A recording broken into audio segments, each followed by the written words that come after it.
জীবিত ৩৪৩ ভোটারের নাম বাদ দিতে ফর্ম 7 জমা অভিযুক্ত বিজেপি নেতা অমিত মণ্ডল গ্রেপ্তার। ২৪২ নম্বর বুথের ভোটারদের নামে ফর্ম 7 দাখিল। বিএলও অফসক আলী বেগের পরিবারের নামও তালিকায়। অভিযোগ জানাতে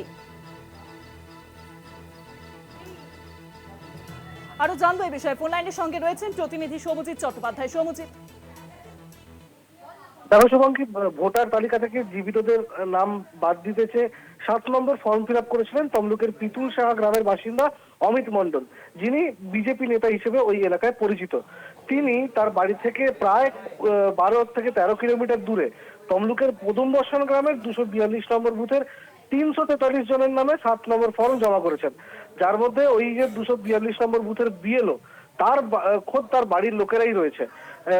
ওই 242 নম্বর বুথের যিনি বিএলও আশফাক আলী বেগ, তিনি যেটা জানিয়েছেন, তিনি হঠাৎই জানতে পারেন যে তার পরিবারের বেশ কয়েকজনের নামে ফর্ম 7 জমা পড়েছে, যার মধ্যে তার মায়ের নামেও ফর্ম 7 জমা পড়েছে। তার মা বর্তমানে জীবিত এবং শিক্ষারত্ন পুরস্কার প্রাপ্ত শিক্ষিকা, এবং তাই জন্যই তিনি জানতে পেরে প্রশাসনের দ্বারস্থ হন। এবং প্রশাসনের দ্বারস্থ হওয়ার পরেই তিনি জানতে পারেন শুধু তার পরিবার নয়, তার পরিবারের মতো আরো 343 জনের নাম এই ফর্ম 7 জমা পড়েছে, এবং জমা করেছেন ওই অভিযুক্ত বিজেপি নেতা অমিত মণ্ডল। আর যার পরেই কিন্তু তিনি তমলুক থানায় একটি এফআইআর করেন। এফআইআর এর পরেই কিন্তু তমলুক থানার পুলিশ তাকে গ্রেপ্তার করে। তমলুক আদালতে তাকে তোলা হলে তমলুক আদালত তাকে 7 দিনের পুলিশি হেফাজতের নির্দেশ দিয়েছে। শুভাঙ্গী, অনেক ধন্যবাদ সৌমজিৎ। ফোন লাইনের সঙ্গে ছিলেন প্রতিনিধি সৌমজিৎ চট্টোপাধ্যায়।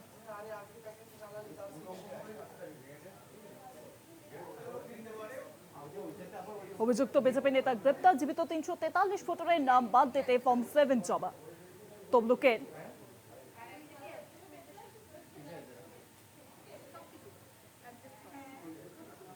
বিশেষ মারফত জানতে পেরেছি যে আমার বুথে আমার নিজের পরিবারের সকল মেম্বার সহ আরও কিছু লোকের নামে ফর্ম 7 অ্যাপ্লাই করা হয়েছে, যে তাদের নাম কাটা হয়, কিন্তু তার প্রত্যেক অথেন্টিক। ইভেন আমার যে ফ্যামিলি আছে, আমার মা শিক্ষারত্ন পুরস্কার পেয়েছেন, আমার ফ্যামিলির অলমোস্ট সবাই পাসপোর্ট হোল্ডার।